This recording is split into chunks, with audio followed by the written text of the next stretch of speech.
All right, guys, time to go live.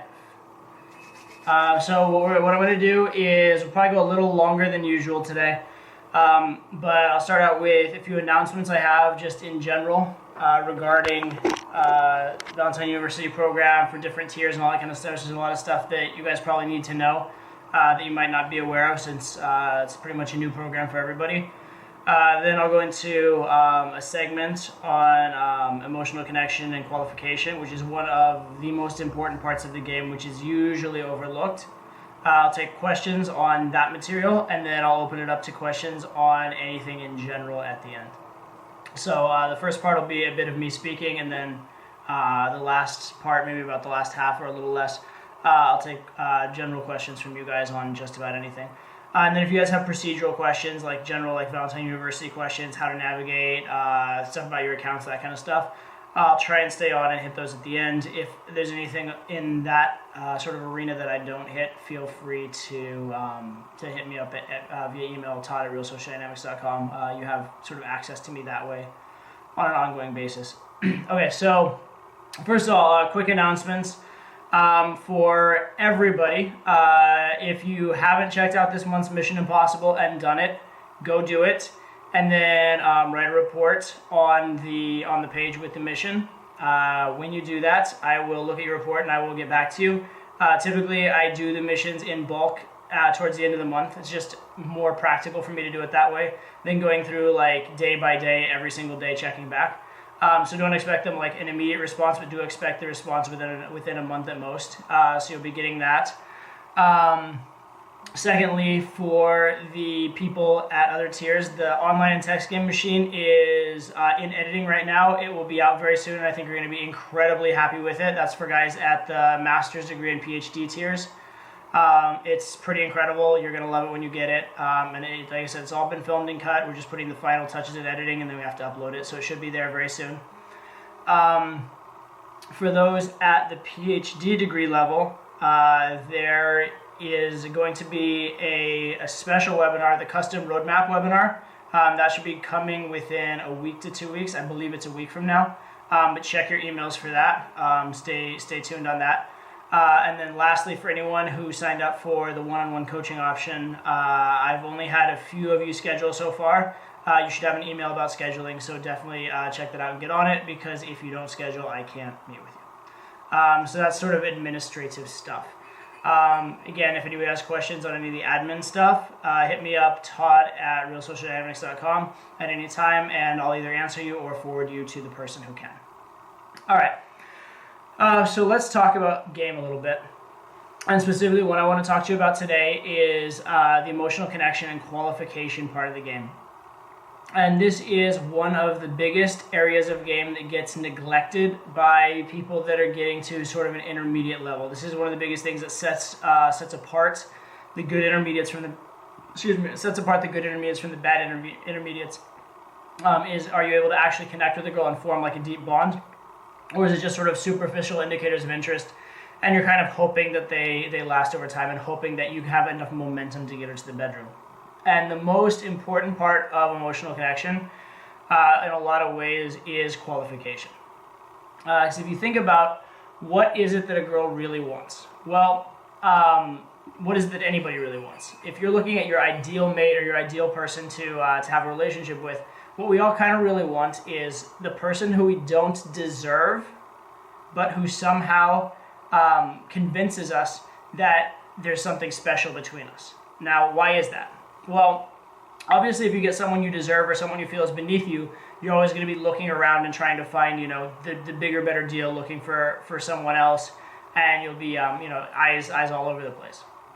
On the other hand, if you get someone who you perceive as way out of your league, someone you perceive as better than you, you're not going to trust them, because you're going to think, why are they with me? Why they have so many better options, they have so many other people they could choose from, and you're going to probably quite rightly think that there's a good chance that they will, they will cheat on you, or they will not be faithful, or they're just trying to bigger, better deal you, or use you in some way, etc.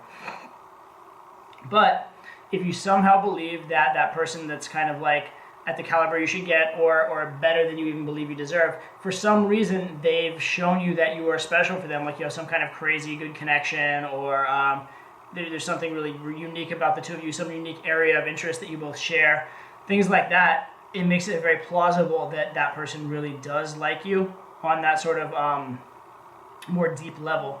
And so it makes you feel more secure, right? Because what we really all need, women especially, but men actually to a degree as well, in a relationship is value plus comfort, right? So the value is this person, an extraordinary person? Does this person have a lot to bring to the table? The comfort is this person willing to bestow it on me? And so for a woman, it's will the man bestow his resources on me? For the man, it's will the woman actually be faithful to me, or will she cheat on me left and right, and will I end up raising somebody else's baby? So that's sort of how it all kind of breaks down. But the real question is, how do you do it? How do you develop that kind of connection? How do you develop that kind of that feeling of a bond? And I'm going to talk about three different things basically. The first that I'm going to talk about is qualification, what it is, how you do it, how to make someone do it, etc., and then how to continue it properly. And then the second is wide and deep rapport, which is something that is kind of an old school structured game concept, but it's very, very useful for knowing kind of what to talk about and how to continue a conversation once you're into what we used to call the comfort phase. When you're in that place where you're really building connection and rapport, as opposed to the place where you're teasing heavily and just kind of communicating emotional arousal. Okay, so qualification.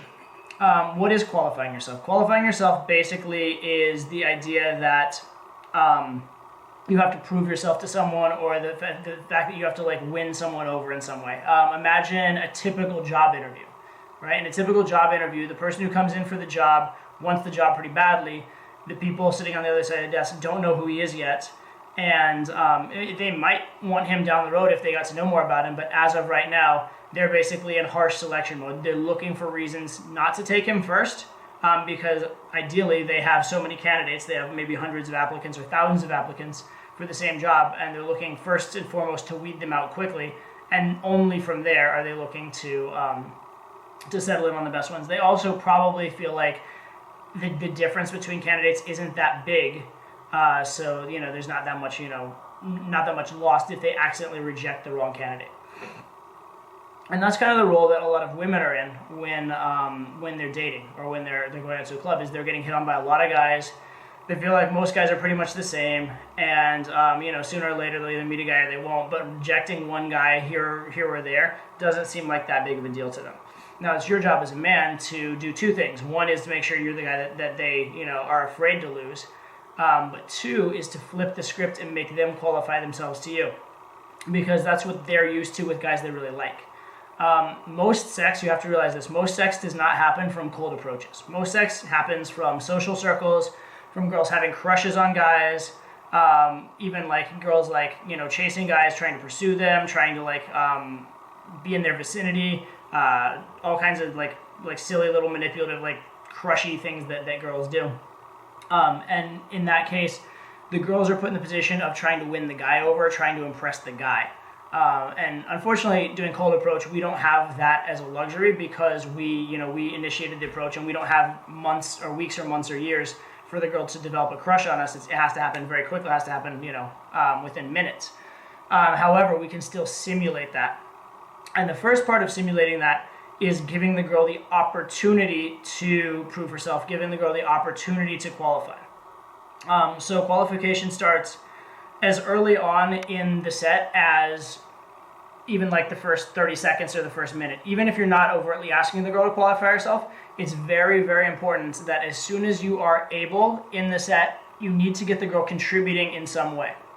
A lot of guys, you may have heard the 90-10 rule, which says you talk at the start of the set. And people have said, that helps you lead the set, or that self-amusement, it makes you more attractive. I very much disagree with all this. Now, it is important that you be willing to carry the set at the start. It is important that if you go in and she has nothing to say, that you assume the burden and do, continue the conversation, because, she didn't have any intention of speaking to you. She's not ready for it. She's not prepared to have a lot to say, and who knows, she might be shy, she might be nervous, especially if she really likes you. So you do need to assume that burden. However, speaking 90% is not ideal. What would actually be ideal is speaking more like 50-50, or even having her speak more to you. The reason why you talk more at the start of the set is not because it's ideal, but because you have to sometimes. Okay? But that said, as soon as you have an opportunity where you don't have to carry the conversation 90%, you should be backing off. So one very simple thing is just to allow little gaps in your conversation, just allow little gaps in the way you're talking. For example, if you're like, hi, I'm Todd, I wanted to meet you, I think you're really cute, and yeah, I really actually don't know exactly what to say to you, but where are you from? Right? That's kind of, boom, that's kind of a lot there. Right? And then you end it with a question that's not really offering much value, and it kind of like puts the burden completely on them. On the other hand, if you said almost the exact same thing, but just paused a little bit, you're like, hey, how you doing? Yeah, I just wanted to meet you. I thought you were really cute. I'm Todd. Anyway, I don't exactly know much about you, but I think you're cute. Are you trouble? Right? So there, what I did is it's very subtly different, but I did a few things different. First is that I left pauses, right? And leaving pauses actually does a few different things. Number one, it makes me seem less nervous and more in control. But number two, it gives her opportunities to jump in. The pauses I left, though, weren't so long that it made it awkward. So I'm not leaving like lengthy, awkward 5-second pauses early on. I'm just leaving like a little beat, a little breath in between the things I say. And that's ample opportunity that if she wants to jump in, she wants to say something, she can. But it's short enough that if she doesn't, I can continue talking anyway without it being awkward. So just getting that contribution early on the set is good. The second thing I did, and this was kind of subconscious as I was talking to you guys, was that I asked a qualifying question as opposed to a boring get-to-know-you question. Right? So my question was just a little bit better. Like I don't remember what I said, but like, are you trouble? Are you bad news? Are you fun? Something like that, as opposed to where are you from? And so that's the very nature is that you are asking that way. Another way to even more subtly start the qualification process is just with your tone of voice, right? So sometimes you're like, hey, you're cute. I'm Todd. Who are you? And just that downward intonation, that sort of breaking rapport intonation, where you say, who are you, in sort of a harsh way, as opposed to just an overtly friendly way, that is inherently going to invoke qualification, right? Because when you're saying, who are you, in a demanding way, in a commanding way, you're saying, I'm a high-value person, you need to prove yourself to me. Okay, so these are things you can do to encourage qualification. What is likely to happen, however, when you start to put the onus or the burden on a girl, when you demand something of her, when you ask something of her, it's very likely that she won't be comfortable or ready for that yet. And then what's going to happen there a lot of times is you will get a shit test. And a lot of guys have a lot of issue with this, and this is why they don't qualify girls. Because if you go in and you start talking to the girl and you're just friendly and platonic, and ask a bunch of get-to-know-you questions, the set's not really going to go anywhere. But a lot of times you're not going to have one moment where it seems like you messed up, or it seems like you suddenly got a negative. And so emotionally, even though the set overall doesn't feel great, there's no moment in the set that feels badly. And so you're not actually directly punished for any one behavior. Whereas when you go in and you do something like to force qualification, you do something that puts the girl on the spot a little bit, a lot of times you will immediately get a shit test. And since most guys find shit tests unpleasant, especially when they're learning game, they avoid doing this. That is a mistake. You need to understand that shit tests are a good thing, especially early in the set, that you want shit tests. If you're a newbie and occasionally you get some girl saying, what is this, your pickup line? Are you a player? Oh, you think you're pretty hot stuff? Anything like that. Would you say this to all the girls? If you occasionally get that, that's a good thing, right? Also, if you occasionally get a shit test, better yet is if you get a shit test that's not about pickup per se. It's more about you, like saying you're cocky, or saying, I don't know, like, oh, you think you're clever, or something like that. That's actually a better shit test. The shit tests that are about pickup are actually not so good, because it means that there's something a little plastic or fake in what you're doing. It's still better than not getting shit tests, but they're not the best ones to be getting. That's kind of an aside. But in any case, you want to provoke shit tests, and you want to have the confidence that you can pass them. And for anyone who doesn't know how to pass shit tests, very quick primer is ignore, agree and exaggerate, or misinterpret as a compliment. Any of those three. Okay, so those are the three ways to pass a shit test. And you can go into a lot of depth on that. There's tons and tons of posts on RSD Nation and lots of videos about that. So that's been covered to death. But you want to be giving this opportunity to qualify very, very early on. Okay, now, once you are qualifying a girl, or first of all, how do you make your qualifications a little bit more palatable? How do you get the girl to actually qualify when you put them out there? Well, if you're incredibly like sort of mean and vicious in the way that you go about it, it won't really work. If you're too nice about how you go about it, it won't really work. So if you say like, if you just make a comment like, I think you're beautiful and wonderful, and leave it hanging out there, she doesn't really have much to qualify, so that's like too nice, there's nothing really there. She'll be like, thanks, and that's it, right? And there's no qualification there. If you were to just say like, you know what, you seem really cool, are you? That's slightly better, because now you've given the compliment, but then you're also challenging with it, right? Even better yet would be something like, there's a part of me that thinks you're really cool, but there's a part of me that like is a little bit like worried and thinks I should run away before I get in too deep. Right now you have like that push-pull nature to the qualifier, and it makes them really actually, A, have an emotional reaction to it, but B, it actually does give them something to qualify, something to prove. Okay, so that's a subtle way of going about it. And a lot of times the best way to go about this is, I wouldn't call it exactly like a neg, but something that is of the nature of compliment and insult altogether. Because again, it's vague enough and challenging enough that it will get that sort of qualification. Okay, so we put out a couple of these phrases. First of all, another quick point, if you do say some of these things and it doesn't work, don't worry about it, okay? If you keep doing it, sooner or later one will work, or it won't. Sometimes some girls never will qualify themselves to you, some girls just won't invest. But for the most part, if you keep doing the right thing, you'll eventually get the right result. But you can't ever be worried about it working any one time. If you ever like put out a line and you're like waiting for it to work, you're like, so there's a part of me that thinks you're really cool, a part of me that thinks you're weird, and you go, so yeah, did that work? Is it good? Right? I mean, you're not like actually saying that, but the fact that there's that sort of like button pushing nature to it, or the fact that you're waiting for a reaction, will inherently make you seem really lame and really cheesy, and will make it really just not work at all. Instead, just put it out there. If she responds to it, great. If she doesn't, you can try again later. So these are things you can do just to get her invested. And the best thing you can do actually is not a technical one, but it's an attitude thing, which is to take the idea that you are interviewing her as much or more than she's interviewing you. Because if you have that idea, you wouldn't even have to think about the techniques. They're going to happen naturally, right? It's going to happen naturally that you qualify a girl. If you are, like say, take me for example. I've been on like 6 dates in like the last week. I'm doing videos for 3 girls a day, so I'm doing like a bunch of recorded dates. And I've been on so many dates that I'm getting to the point where like, fuck, I don't want to talk to any more girls. And these girls are just like lame and boring. And I'm like, I'd rather talk to my guy friends or my girlfriend or whatever. But I don't want to talk to these girls that are so like annoying to me right now. And so I'm actually starting to screen them more harshly. Like I'm very willing to ask them very like demanding questions.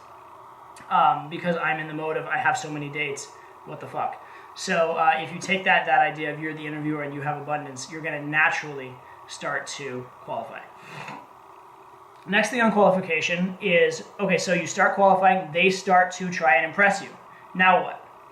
Most guys do one of 2 things, and both are wrong.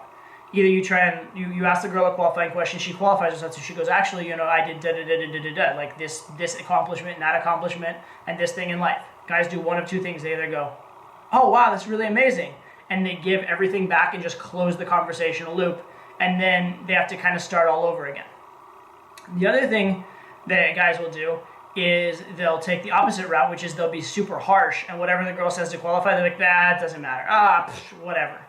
At some point, you have to let the girl win. Okay? And that doesn't mean you have to let the girl win, meaning you lose. You should look at an interaction as a win-win interaction. As if you win and she wins, that's like having sex. That's building something beautiful together. All right? So at some point, you have to let her win, though. At some point, if she's trying to qualify herself, she's working hard, you have to be like, oh, that's really cool. But at the same time, don't be so much that's really cool that you lose all the sexual tension. And that's a key thing that you want to be thinking about at all times throughout qualification, throughout escalation, throughout the entire process of like later in the set, running a date, that kind of stuff. You want to be as nice and positive and fully in love with the girl as you possibly can be without doing two things. One, without killing the sexual tension, and two, without letting her logically know that she has you. And the two are related. But if she ever knows that she has you, she no longer feels validated by having sex with you. She no longer feels a strong compulsion to continue it other than just like physical arousal. If you never, on the other hand, if you never let her win, then she's just gonna get frustrated. So if you're constantly battering her away and like, no, won't work, you're not here, then at some point you'll be like, well, I tried to impress him, it didn't work, so I'm just gonna stop trying, right? So you need to be enough that there's still sexual tension, there's still that sort of like, Alex calls it the inception dynamic, where she wonders if she can have you. You want to keep that present, but you don't want to make yourself so unattainable she doesn't feel like she has a chance. You want to keep it in that nice range, and that's what we want to be thinking about with your qualification, is let her win, but don't let her win everything, okay? And then the next thing I want to talk to you about, oh, by the way, just as an aside, one of the reasons that qualification is so good is that I talked at the start about value and comfort, how you need value plus comfort to have someone sleep with you.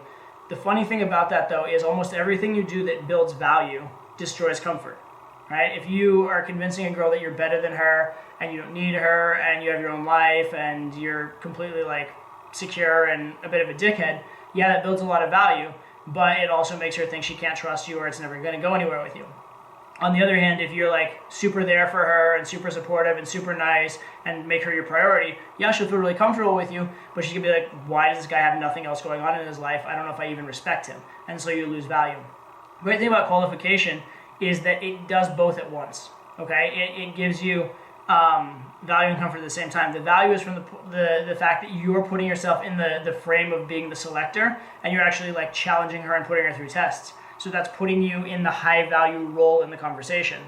But the comfort comes from the fact that you're letting her win every now and again, right? You're letting her win, you're letting her gradually develop a connection with you so she feels a growing comfort. And that's why qualification is so great. And it's actually one of the most important things that you can do in a set. As soon as a girl starts qualifying herself to me in set, I feel like I take a deep breath, sit back, and I can just like let her game me the rest of the night. Okay, it's very, very critical. Once that's happening, you can let the girl talk, and as long as you just throw in a word here and there and stay engaged, if the topic stays her qualifying and generally gets a little bit sexual throughout the night, you're pretty much good. All right, so it's very, very powerful in that way. The last, someone else put that's why storytelling is awesome. That's actually a good point because that's the other form of communication that does that, which is it does value and comfort at the same time. Okay, the other thing that I want to bring up briefly to you guys, and I'm not going to discuss it in great depth, but I do want to throw it out there, is that, two things, I guess. First goes along with qualification, which is the idea that you do want to maintain some level of arousal throughout the comfort stages. So as you are getting to know someone, continue to qualify them and also continue to occasionally disqualify them. Okay, so if you ask someone a lot of qualifying questions, occasionally, a lot of times you're like, oh, that's really cool, that's amazing, I never knew that about you. You know, at first I didn't think I liked you, but now you're pretty okay. And then every now and again they say something like, ooh, really? I don't know if we're going to get along. Right, every once in a while. But what happens is at the start of the interaction, you're going to do more of that. As the interaction goes on, you're going to be more positive and less disqualifying. But you never stop entirely being willing to disqualify, especially if they say something that you genuinely object to. Be the man who stands up for himself and says what he really wants to say. So do be willing to be that discerning guy who can disqualify as well. Also realize that you can still tease. It's not just disqualification. You can still do the teasing that you did in the first few minutes. You can still be cocky and funny. You can still be self-amusing and silly and crazy. But you're going to do that gradually less throughout the interaction too. You're going to get more and more genuine, but that never goes away entirely. You never stop being that guy that they got attracted to in the first place. You just become the guy that's connecting with them more and become the asshole guy a little bit less. Okay, so understand that. The next thing I want to throw out there is conversational topic once the girl has started qualifying herself and once you do have some level of intimacy with her. And just the basic concept I want to give you here is a concept I call wide and deep rapport. And this is a mistake I see guys make a lot, so I want to point it out, which is wide rapport is talking about a ton of different topics.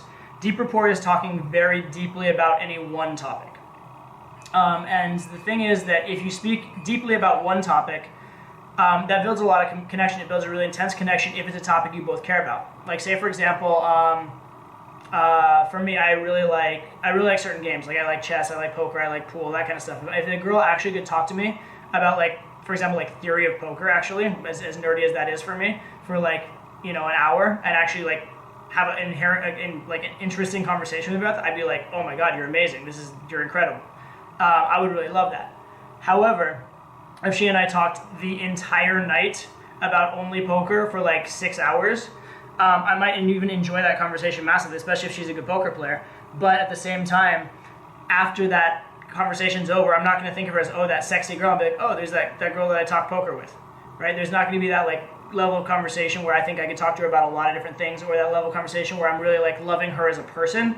I'm just loving her as a person who can talk about that one topic with me. So if I'm presented with another evening of talking to her, I'm thinking to myself, well, I had fun, but do I really want to talk 6 more hours of poker? On the other hand, take someone that you talked about a lot of different topics with. Well, in that case, it makes you very comfortable because you think, oh, this person has a lot of things they can talk to me about. We have good just conversational chemistry. And also you're not worried that there's ever going to be an awkward time where there's nothing to say or nothing to talk about with them.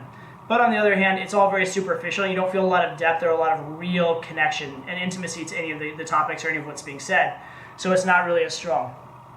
So what I'm going to encourage you guys to do, and don't micromanage this too much, mostly just be normal. Like, don't even worry about this, but just notice if the balance is getting massively out of whack, okay? What you want to be doing is having some amount of wide rapport and some amount of deep rapport. So some amount of touching on different topics and some amount of going deep on one or two topics. If you get a mix of those, you're going to have the type of conversation that people really, really respond to. Now, again, don't micromanage this. Don't be thinking some kind of ratio in your head and like managing the mathematics of it and being all super analytical. Just notice if you're getting really out of whack. You don't have to be perfect on this. You just have to be roughly right. So if you've been talking small talk about like all kinds of like superficial things for hours, at some point pick a topic and go a little deeper on it, or just talk about your passions about it. Make it emotionally relevant. Be like, you know, I love that because da da da da, or you know what, I'm so interested in that because, and go a little deeper and bring your own emotions into it.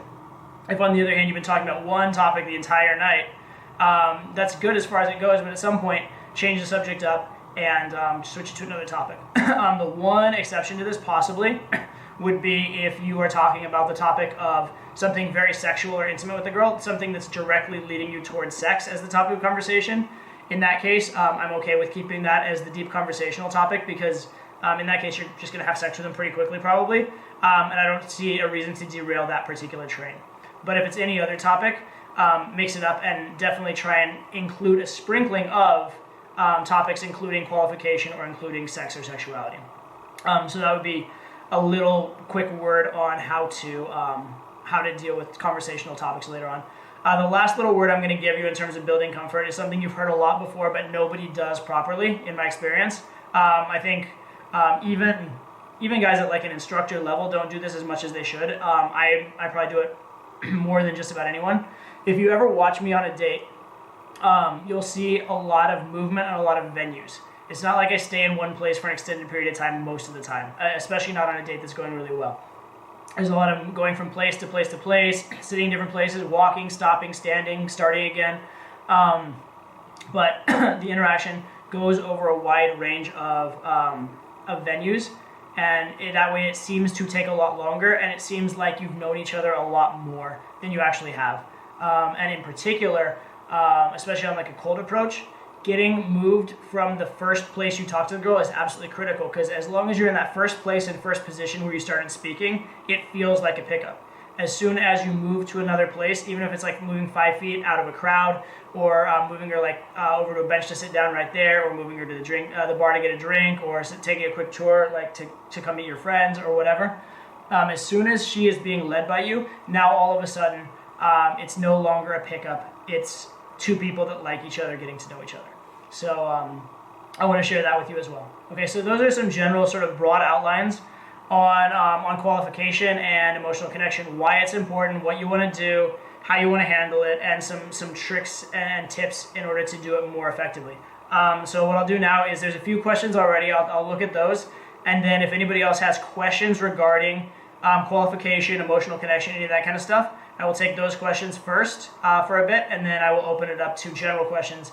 Anyone, if you ask a general question during this phase and it doesn't get answered, feel free to re-ask it later, just so it's sort of more recent on the thread, because I'm not going to be going up and down over and over again. All right.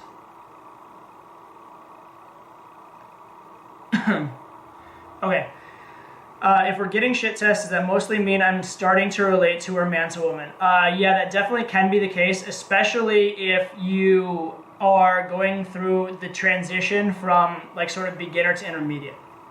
Typically what happens for a lot of beginners, I guess there's two types of beginners. There's the beginner that's like massively socially uncalibrated, but that's not the most common type, at least not the most common type I see that comes to RSD or that gets training. The most common type of beginner that actually comes and gets trained is the beginner that's too socially calibrated. They learned the lessons of society very, very well and got them planted and indoctrinated in their head, and so then they're afraid to make a move on a girl. They're afraid to be man to woman, and so they either don't open the girl, don't get physical. They have the half-hour conversation to nowhere, where it's just them and the girl, and there's no sexual intent and no man to woman vibe. And so yes, when you start being man to woman, in that case, two things happen. Number one, you've now actually given yourself a legitimate chance to get laid, so good job. And occasionally some of your sets will start going really well. But if you're pretty new to this, occasionally they'll go really well.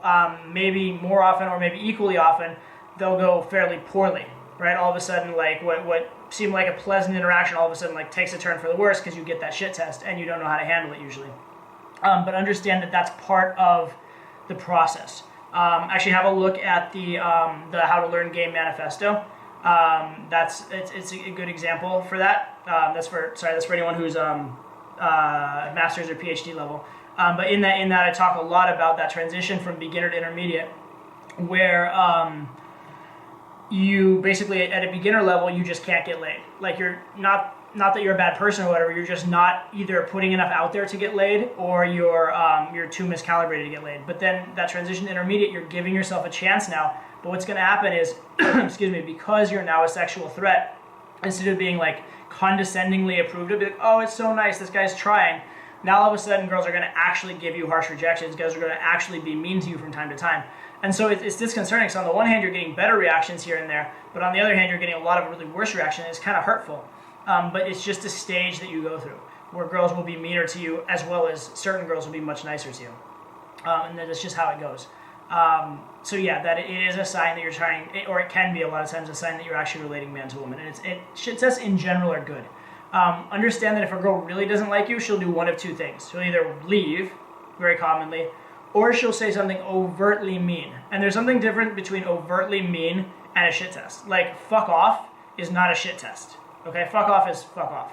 But like, what, you think you're pretty cool or something? Like, oh, what, that's your pickup line? Or, yeah, okay, nice try again. That kind of stuff. That kind of stuff is more along the lines of a shit test. And that's actually okay to get from time to time. And better yet again are the shit tests that actually directly relate to what you said. Like if you stumble on your words a little bit and they make fun of you for that, that's like more of a congruence test. It's actually about you and not about the pickup process. About the pickup process shit tests usually mean that you did convey man to woman and you are a sexual threat, but it also means you did something a little bit clunky. Whereas if you get like personal shit tests, that's when like they're generally better. But yeah, it is a good indicator in general that you're man to woman when you're being shit tested. Okay, so in a clothing store like Forever 21, how and when to logistically move a woman 5 meters away or 10 meters away. So the reason being to start logistical momentum. Yeah, okay, so cool. So in like a clothing store environment, first of all, like within malls, the clothing stores are in some ways better, in some ways worse as venues for approach, for the reason that movement isn't quite as easy, and the fact that people are usually a little more engaged shopping when they're in those places than when they're just out and abroad. So understand, not that you shouldn't do those approaches. I will never tell you that you shouldn't do a particular approach, but understand it's a different approach by its nature, in that you're approaching a different situation. So always be cognizant to the situation of the approach, but never let it be an excuse not to approach. In the case of the Forever 21 type of thing, you could use a few different excuses, first of all. One would be, hey, come check out this thing. Hey, I need your opinion on this garment or this or that or the other. The other would be once you have screened a little bit and asked like what she's doing, where she's going, what her plans are, and you find out there's not a lot, then you'd be like, you know what, let's go grab a quick smoothie, that kind of thing. And again, it depends how engaged she is in her shopping. If she has like, 6 articles of clothing sitting there unchecked out, it's going to be a harder sale than if she's just like casually browsing. Like casually browsing is pretty easy to like venue change her to go do something. If she has like 6 items to check out, you may have to kind of like sit through the checkout process with her or talk her through it or something like that. Or if there's a place to sit down in the store, sometimes you could do that. But be cognizant of, number one, the rules of pickup, or the guidelines of pickup. Key distinction, right? Don't think of very many things in pickup as rules. Think of them as guidelines. So a guideline would be move her when possible. But also important is be cognizant of the situation. Understand that the situation being what it is, if it's a situation where moving would be very awkward, you don't necessarily have to follow that rule, right? If the comfort created by moving is superseded by the awkwardness of trying to move, i.e. again, if she has like 6 garments that she wants to check out and she has to go through some kind of weird procedure of leaving them somewhere or something like that, it might not be the smartest thing. So just be cognizant of the overall situation. But the time when you want to start moving the girl would generally be once she is crossed the social hook point, meaning she's asking you questions or she's responding very positively to things you say, but questions are better. Questions are generally the good indicator because that means they're taking an active role. So that's pretty key. The other one is, again, if she is qualifying herself to you, that's a good indicator. And then when she does start to qualify herself, you want to start giving back generally a bit more. All right. Anyone else who has questions on that kind of stuff, be sure to get them out. I'll talk a little bit more generally. And then in a little bit, we'll go to more generalized type of questions. What was I going to say? Oh, so the other thing that I'll talk a little bit about is, since you brought up the Forever 21 situation, the differences between day game and night game with regards to the approach and with regards to moving and qualification. Typically, the differences between day and night, people joke a lot of times. They say like the difference between day and night is the sun is out. And I think that's true to a certain extent, meaning that game is just game regardless. But there also are critical distinctions. I'm doing like the world's quickest like future product plug in I think June or July of next year. I think June. I'm going to be coming out with a product called Day Game, in which I'm going to discuss anything and everything related to day game, and I'm going to have more day game infield footage than you've ever seen in your entire life. So keep a lookout for that. But the difference from day game to night game has to do a lot with the mood someone is in right when you approach.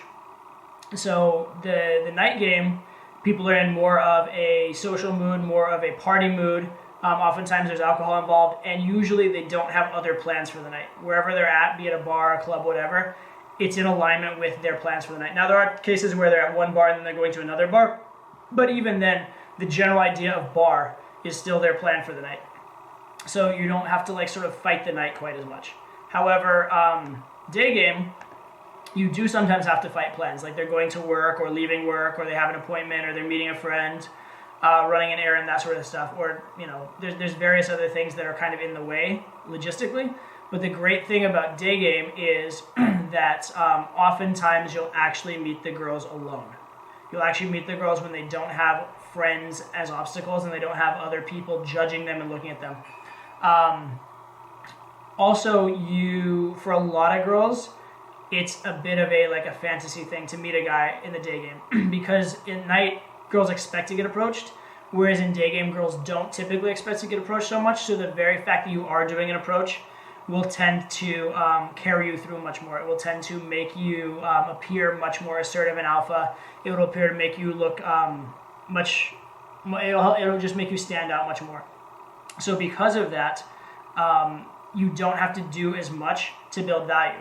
Oftentimes in dating, if you do an approach, that's enough value. The very fact that you were bold enough to do the approach, for most girls, especially up to like maybe even a 7 or 8 level, or a girl that's like just generally nice and hasn't been approached a ton in her life, just the very fact that you approach can be enough value, and you can just go right in to get to know you.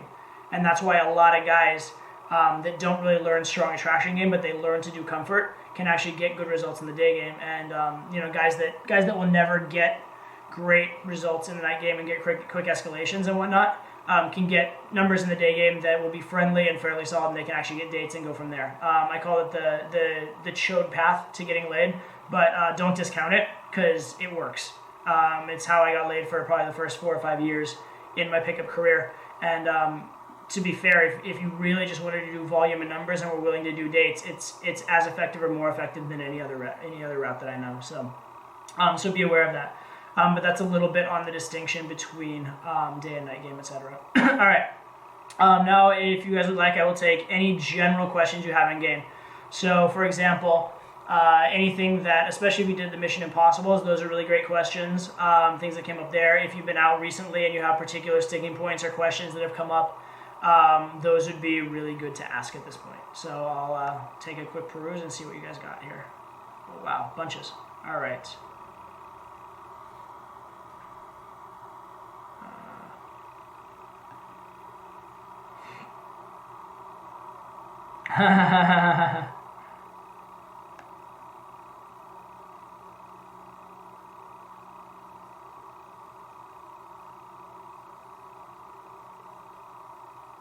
Okay, so the first question here is how to, the ethics of being a player. If you're seeing a lot of girls, how to do it in a way that is ethical, etc. Okay, so I'm going to tell you 2 things.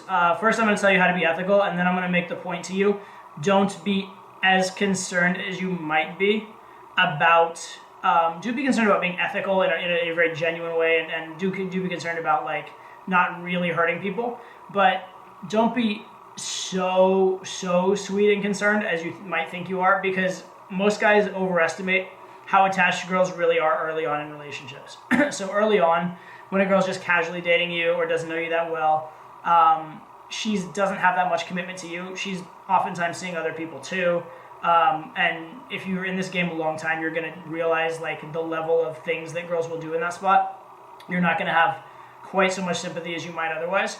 But yeah, that said, if you are in a position of power, you do want to be smart, you do want to be ethical, you do want to make sure that you are good to the girls you're with. I'll tell you my personal credos in terms of dating. Okay, my personal, the things I try and hold myself to.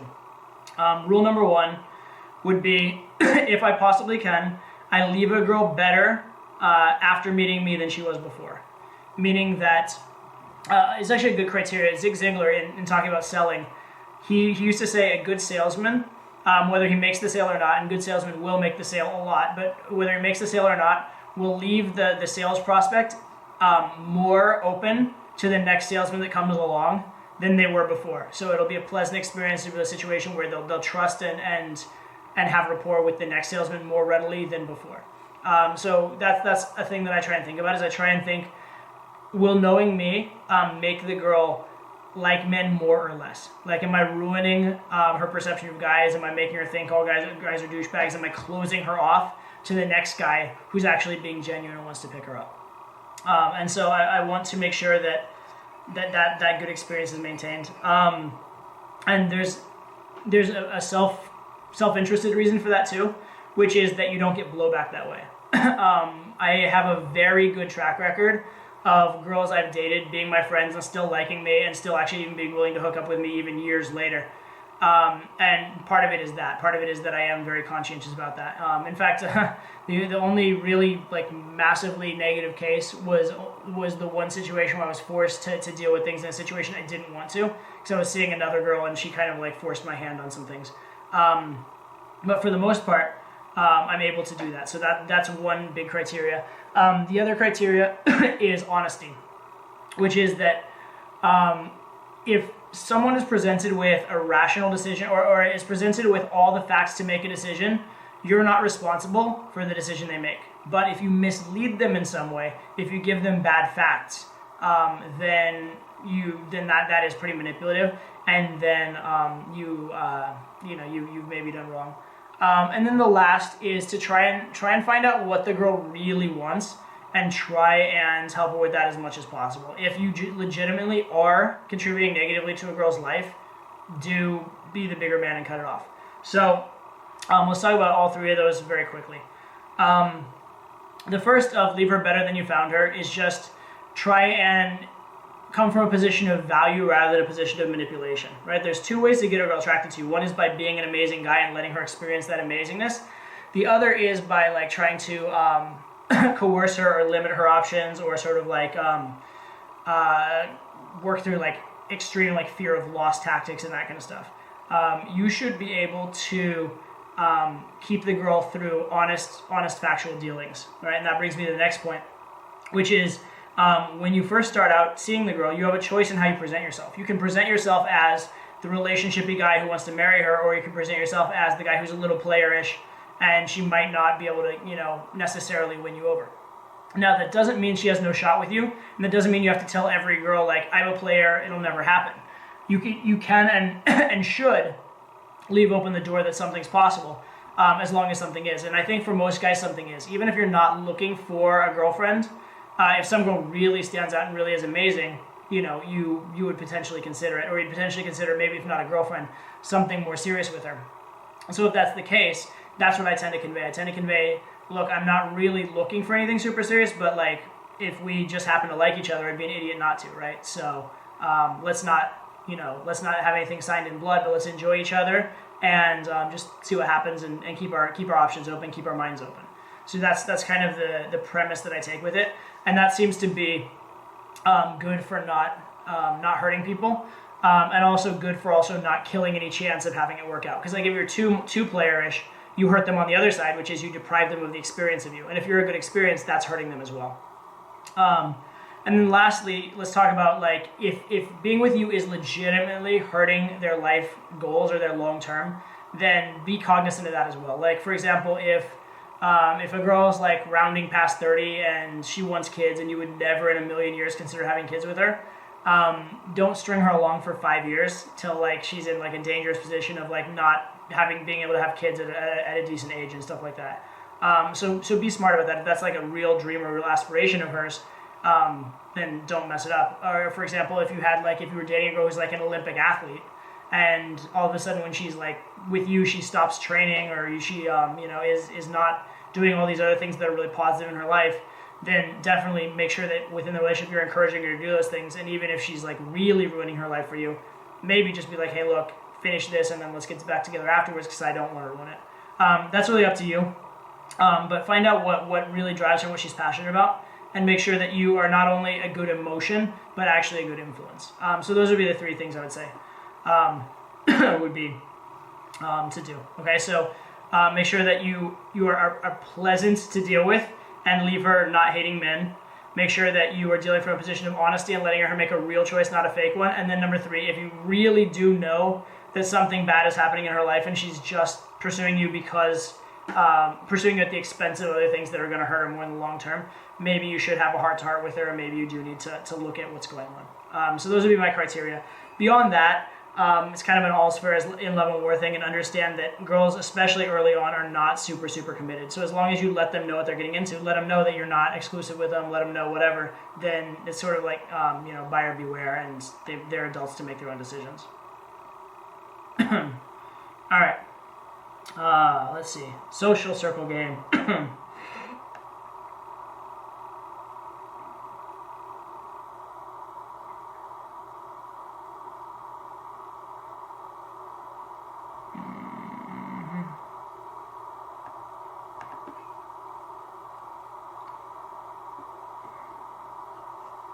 Let's see.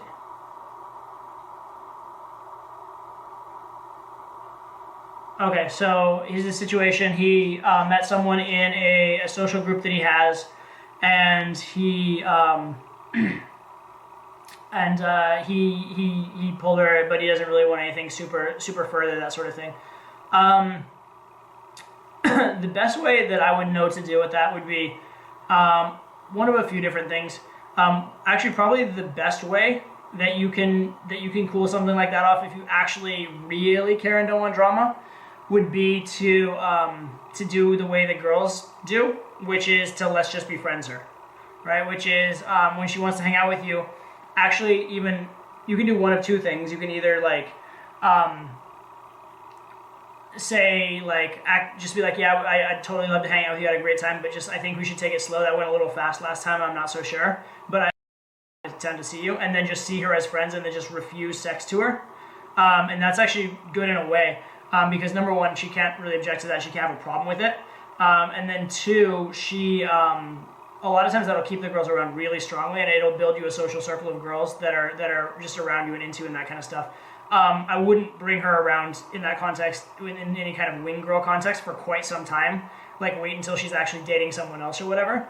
But if she's like, you've hooked up with her, she's dating someone else, and you've kept it very, very casual with her, made it very clear, then you're in a situation where she's going to make you look really good probably a lot of the time.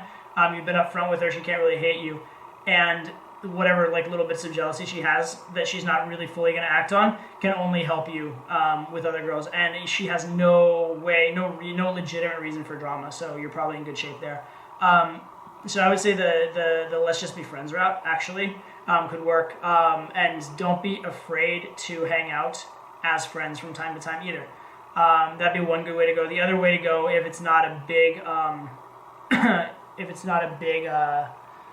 a big deal, if you're not super concerned with it, would be just like to fade, or just like just tell her that like you can just tell her you met somebody or something like that, or just like just be busy for a while and then let it kind of fade, and then if you see her later, just be casual and fun, but again, just keep the sex off the table. If you've only really hooked up with her once and you're just like friendly to her and nice to her, but just keep the sex from happening again, eventually it'll just sort of cool off, or she'll get the message, and just she'll be frustrated, but she can't really think anything bad about you.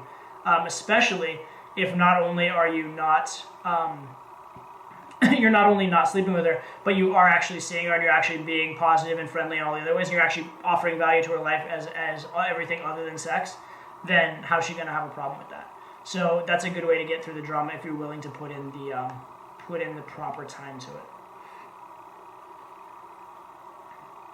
Okay, let's see here.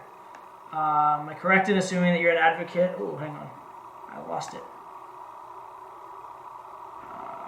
Okay. Am I correct in assuming you're an advocate of continuous long interactions from the initial approach? Or do you see a place for approach, walk away, and then reapproach? A better approach to the reapproach, but it may be using it as a crutch. For Duard here, I have a question for you back, which would be, when you talk about reapproach, do you mean like getting a number and then calling and following up? Or do you mean literally walking away in a club and then trying to reapproach like 5-10 minutes later in the same club? And because the reason I ask is, there are a few different strategies that you can go with this. I do advocate sometimes getting a number and walking, and the reason for that isn't because it's better for the set necessarily, but because it's more time efficient, or because for whatever reason the set is not good now but might be good later. So for example, say that you're talking to a girl and she likes you, but you don't feel like spending the whole night with her because she's just not that hot, or just not like the girl you want to spend the night with, but she is, a decent prospect. You definitely would hook up with her if everything was like super easy. But then say also maybe that she has some friends around. So A, she's not like the girl you want to devote your whole night to. B, she has friends around which are making it difficult logistically. In that case, I wouldn't mind either getting a number and just following up, or potentially going away with the option of coming back, but not necessarily the plan to. And the reason I say the option but not the plan is, the reason you're really doing it is you think you can find a better opportunity elsewhere. You think you can find a different set where the girl's hotter, or has better chemistry with you, or is logistically better. And if that's the case, you have no intention of actually coming back. But if you happen to not find something better, or if, for example, later in the night you get an indicator from her, like she texts you something nice, or she's giving you eyes from the other side of the room, or she reapproaches you, then you get a new indicator, new information, changes your mind and makes you think that she is now the better prospect. In that case, you might go back to her. So I believe in that. In general, the reason why I don't believe in doing the walk away and come back is that you don't have as much control over that situation. So if you can handle it properly, like if it's within a social circle or within like a very small bar where you don't expect people to be moving much, you might be able to get away with it, and it can actually be really good. The problem is in like a bigger bar or a bigger club or a situation where the girl has a lot of friends, a lot of times what will happen is you'll walk away and she may wish that you had stayed, but then the next minute her 10 friends come over and now she's engaged in that conversation. And even though like in that moment she wanted you back, now she's distracted and she's busy doing other things. And when you go back in, you're going to have a difficulty reapproaching her. And so whatever sort of like coolness or aloofness you established by leaving, you're going to kill all of it by going back and doing an awkward reopen anyway. So it's sort of like you lose more than what you just gained.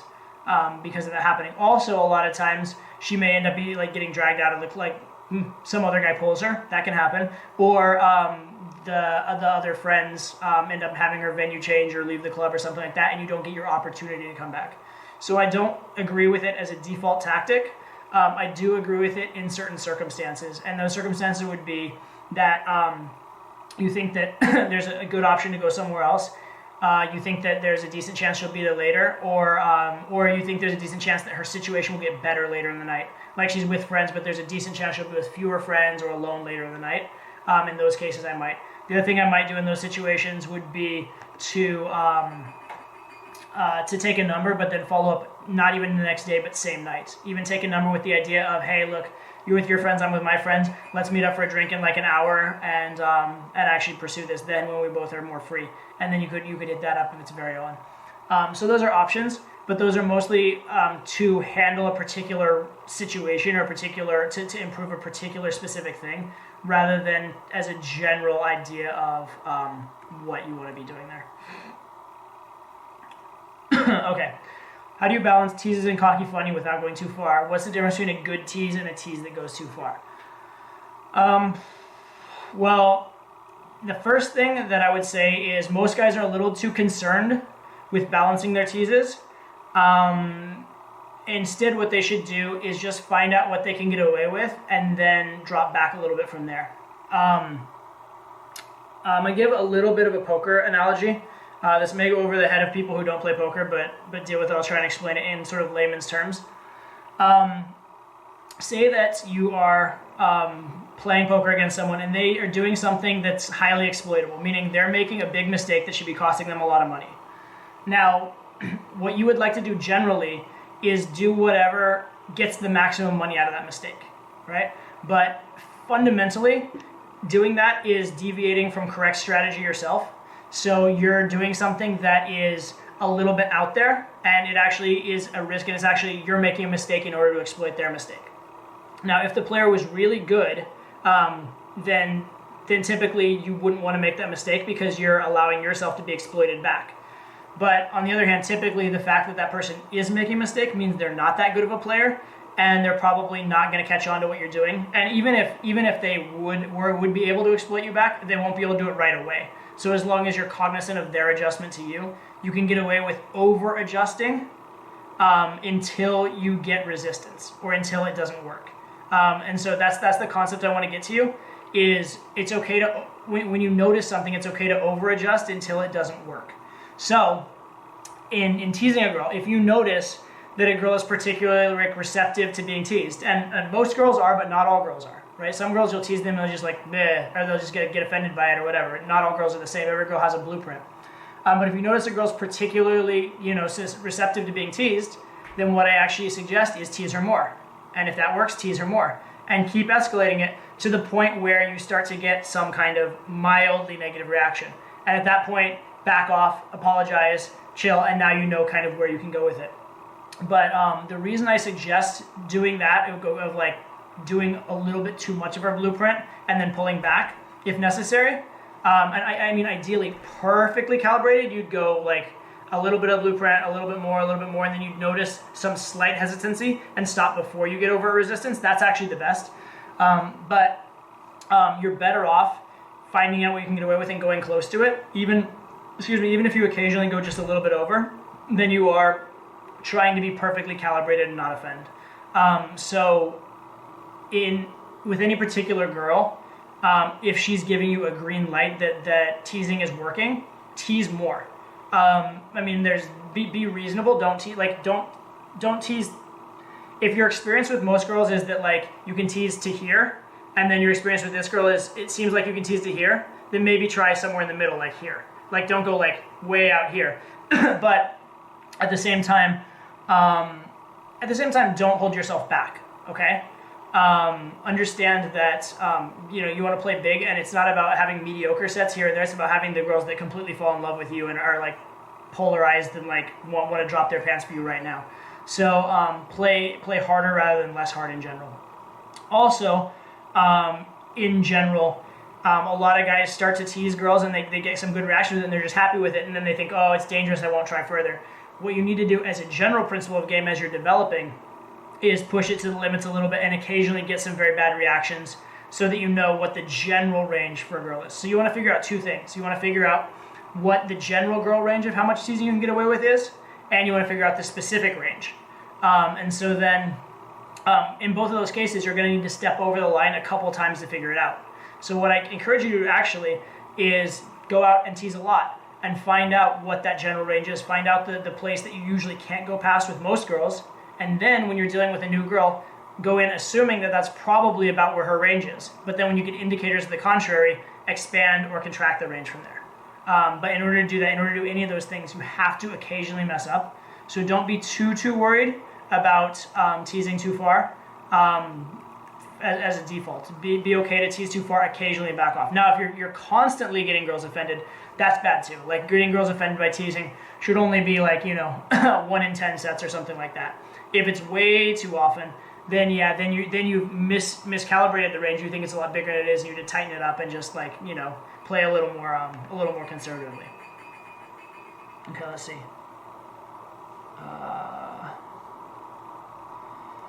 Been having issues lately with justifying the approach. Hang on, let me see real fast. Give me 1 second.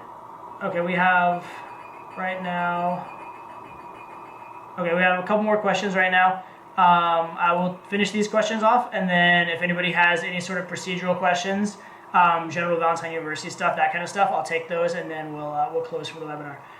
Okay, so I've been having issues lately with justifying the approach. I find that unless I take immediate action towards a girl I'm interested in, I lose myself thinking about possible outcomes. Like the longer I wait, the more difficult it is. Yep, that makes sense. Almost everybody has that. Almost everybody has overthinking and analysis paralysis if they allow themselves to. So the key thing that you should do, instead of trying to figure out how to overcome, how to figure out how to wait and eventually approach and have it work well, there's a simpler solution, which is to just do 3-second rule, which is just as soon as you see the girl, you must approach, right? And the way that I like to think about it is instead of thinking about whether I'd like to approach or thinking about if it's the right girl or thinking if she's hot enough or if the situation's right, I'd rather put myself in the situation and then figure it out from there. Because you can figure it out within the approach just as easily as you can before. So say you see a girl and you're like, oh, she might be hot, but you're not sure. What a lot of guys will do is they'll try and walk around and get a better angle or scope around for a bit or wait and watch her and hope she turns or something like that. Instead, why not just go say hi? And if you say hi and she's hot, great, you're in the set now. You say hi and she's not hot, you go, hi, oh, hey, I'm sorry, I totally thought you were my friend Shannon. Anyway, you're very cute though. Have a good day.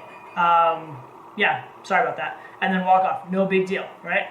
And now you still did the approach. You still feel good about yourself because you did everything possible. And turns around, she turned out she was ugly. But you didn't offend anyone. You still gave her a quick compliment, and you're on your way. No big deal. So I would say the best is just throw yourself in there rather than allowing yourself to think. Then if you have to, with thinking, there's a lot of rationalizations you can give yourself, like I'm doing her a favor, I'm offering value. Another one you can do is it's just practice. It's just practice is a great frame a lot of times. It doesn't have to work. It's just practice. I'm just getting another rep. So those kind of approaches can help.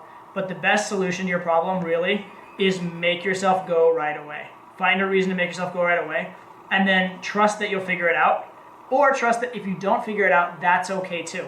It's okay to make mistakes. Give yourself, this is the great mentality, it's okay to have a bad set. We all have. It's totally normal. You're expected to have bad sets from time to time. If you don't have bad sets, you're not doing it right. So that's very, very, very critical. Okay, let's see. Let's take this other question. All right. So infield day game, give me this shy Asian girl. Hang on. Shy Asian girl, 10 minutes interaction. I was face to face. She was laughing, asking me questions. So I started a high five and transitioned to hold her hand for 5 seconds. Pulled her hand away. How can I get her to hold my hand longer? Probably in hugs and mingle. Okay. For any of these kind of physical escalation questions, my suggestion, rather than trying to have like some crazy elaborate method to do it, or try and like try and have like a perfect answer, my answer to most things of these is just try it, but try it little. So try it in little increments. So for example, like if you are having trouble kissing a girl, don't necessarily like go for the kiss, but like, you know, lean in and like tell her a secret and see if she like leans away from you, then she's probably not ready to be kissed. If she like leans into you like cheek to cheek, she may be ready to be kissed. If she doesn't lean away, at least that's a neutral sign. So try something softer along the way. In this case, it sounds like you already did that in the fact that you did hold her hand. In that case, what I would do is I would just keep holding it. Just keep holding it, and if at some point she gets uncomfortable and pulls away, that's okay. Let that be the case. The other big thing I would do is keep talking. Wow. So instead of like being sitting in silence holding her hand, and that's the only thing going on, if you're talking, it kind of takes attention away from that. So you want you want a lot of physical escalation to sort of just happen. It's not something forced. It's not something that you overtly tried to do. It's just something that was a natural outgrowth of the interaction. And if that's the case, then it will tend to go more smoothly, and you'll tend to get much less reaction and resistance to it. So those would be the things I'd say is, one, just do it, but do it in small increments. And two, make sure that the physical escalation is not the biggest thing going on. Make sure there are other things going on in the conversation, so you're not drawing attention to it. That should be subtext. The physical escalation should be something that's just happening while the good emotions are growing. It shouldn't be something that like you're both thinking about highly overtly. Okay? Cool. Whoops, I opened the wrong window. Okay, with that said, thank you guys all for coming out. I'm making a recording of this webinar, so we'll be posting that. So you can review it at your leisure. You can look at it as many times as you'd like. Also, keep your eyes out for the new things that I said are coming. Again, online dating and text machine will be coming soon. The custom roadmap webinar will be coming soon. Also, I don't know if I mentioned this for the PhD level guys. The instructor interviews will be coming soon. I've done an interview with Julian so far, and an interview with Max. So those will be coming relatively soon as well. So keep an eye out for those. And lastly, infield footage still needs to be edited, but that should be coming within the week as well. Okay, so there's a lot of stuff coming down the pipe. Be sure and check your email. Be sure and check back regularly. Also, I highly encourage you, if you haven't done the Mission Impossible for this month, get out there and do it. It's aside from the webinar where you obviously can get your question answered, it's another great opportunity to get my specific feedback on your sticking points. So definitely you have it available to you. Don't waste the opportunity. All right? With that said, thank you guys all for coming out, and I will talk to you on the missions and talk to you next month. Take care.